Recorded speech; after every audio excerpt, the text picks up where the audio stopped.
Welcome to TRV news. భర్త ఇంటి ముందు బైఠాయించిన భార్య. మేడ్చల్ జిల్లా గట్కేసర్లో దారుణం. అదనపు కట్నం కోసం అత్తామామ భర్త వేధింపులు తట్టుకోలేక 4 సంవత్సరాల నుండి భరిస్తూ చివరకు తనకు న్యాయం కావాలంటూ భర్త ఇంటి ముందు బైఠాయించింది రాధిక. 2021 సంవత్సరంలో గట్కేసర్ ప్రాంతానికి చెందిన రామిడి విష్ణువర్ధన్ రెడ్డితో బీబీ నగర్ ప్రాంతానికి చెందిన రాధిక వివాహం జరిగింది.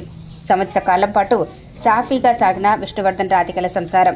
వివాహ సమయంలో ఇచ్చిన కట్నం సరిపోదంటూ మరింత కావాలని అత్తామామ మరియు భర్త విష్ణువర్ధన్ రెడ్డి వేధింపులు భరించలేక పలుమార్లు స్థానిక పోలీస్ స్టేషన్లో ఫిర్యాదు చేసిన రాజకీయ పలుకుబడితో గత 4 సంవత్సరాలుగా నన్ను అత్తగారి ఇంటికి రానివ్వటం లేదంటూ బాధితురాలు రాధిక తన అత్తగారి ఇంటి ముందు బైఠాయించింది.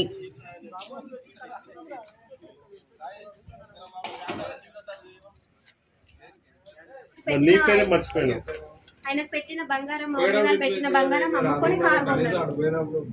బదనాలు ఏం చేస్తున్నాడంటే అది కారు కొనమంటే కొన్నాను బదనాలు చేస్తున్నాడు. నేను కొనమనలేదు, కారు కొనమనలేదు, ఏం కొనమనలేదు, నా మీద బదనాలు చేస్తున్నాడు.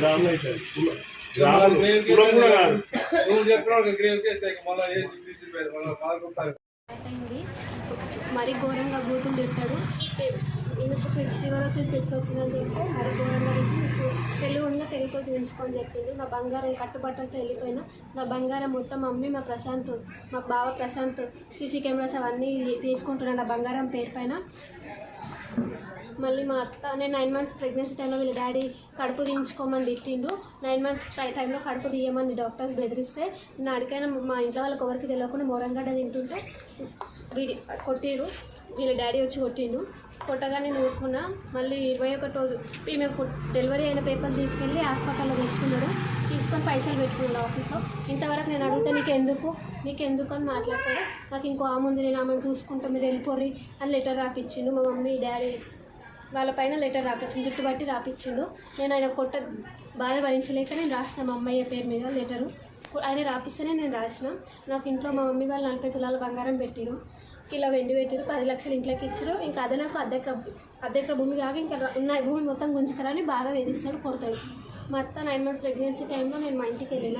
నా కొడుకు దగ్గర నువ్వు లేవు కాబట్టి వేరే దాని దగ్గరికి పోవడానికి ఆప్షన్ ఉంటుంది, నువ్వు లేవు కదా మాకు సంబంధం లేదంట. 5 మంత్స్ ప్రెగ్నెన్సీ టైంలో నువ్వు గుట్టకోవాలంట రా అంటే నన్ను తీసుకోక వాళ్ళ వదినని తీసుకోపోతాడు. ఏమైనా ప్రశాంత్ రెడ్డి బాగా ఇన్వాల్వ్ అవుతాడు. నాకు మా అన్న పోలీసు, మా బావ లాయర్, ఎవరు ఏం బీకర్ మమ్మల్ని అని మాట్లాడతాడు విష్ణువర్ధన్ రెడ్డి. 4 ఇయర్స్ అవుతుంది. 3 ఇయర్స్ మా మమ్మీ వాళ్ళ ఇంటికానే 1 ఇయర్ ఇక్కడే ఉన్నాం. ఒక్క పాప పుట్టినందుకు వాళ్ళ ఇంటి ఎక్కువ ఘోరంగా లొల్లి పెడుతున్నారు, కొడుతున్నారు. 10 లక్షలు ఇచ్చారు. ఇంకా భూమి మొత్తం కావాలి అని మాట్లాడుతారు. నన్ను కొట్టినా తిట్టినా నేను ఇక్కడే ఉంటాను. వాడు చచ్చింది అనుకుంటా నేను ఇదే ఇంట్లో సంసారం చేసుకుంటాను. వాడు నేను వస్తే సస్తాను మాట్లాడుతున్నాను. సస్తే నా బిడ్డతో కలగోరు చేపిస్తాను. నేను ఉండవరు పోసి నా ఇదే రూమ్లో నేను సంసారం చేసుకుంటాను. నాకు చేతనైన రోజులు నేను డ్యూటీ చేస్తాను. నాకు చేతనైన రోజులు 4 ఇల్లులు పోయి అడుక్కొని చేసుకుంటాను. నా పిల్లల్ని ఇదే ఇంట్లోనే చదివించుకుంటే ఇదే ఇంట్లోనే పెళ్లి చేయించుకుంటాను. వాడు చస్తా అంటున్నా సావని సచిన కిందనే నేను ఈ ఇంట్లో ఉండి సంసారం చేసుకుంటాను.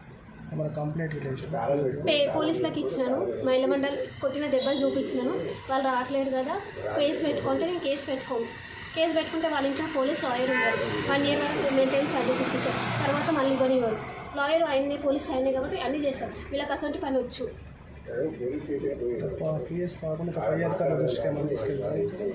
మంత్రి వెంకటరెడ్డి ఉన్నారు కదా, మంత్రి కోమటిరెడ్డి వెంకటరెడ్డి దగ్గర కూడా వెళ్ళినా.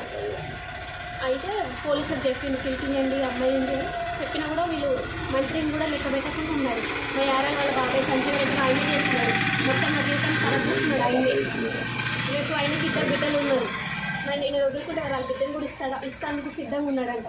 నా భర్త నేను చనిపోతే నా బావ ప్రశాంత్ రెడ్డి తీసుకోవడానికి కోరుకుంటున్నాడు ఆస్తి. నా బిడ్డ, నా మొగడు, నా పిల్ల చచ్చిపోతే మా నాకు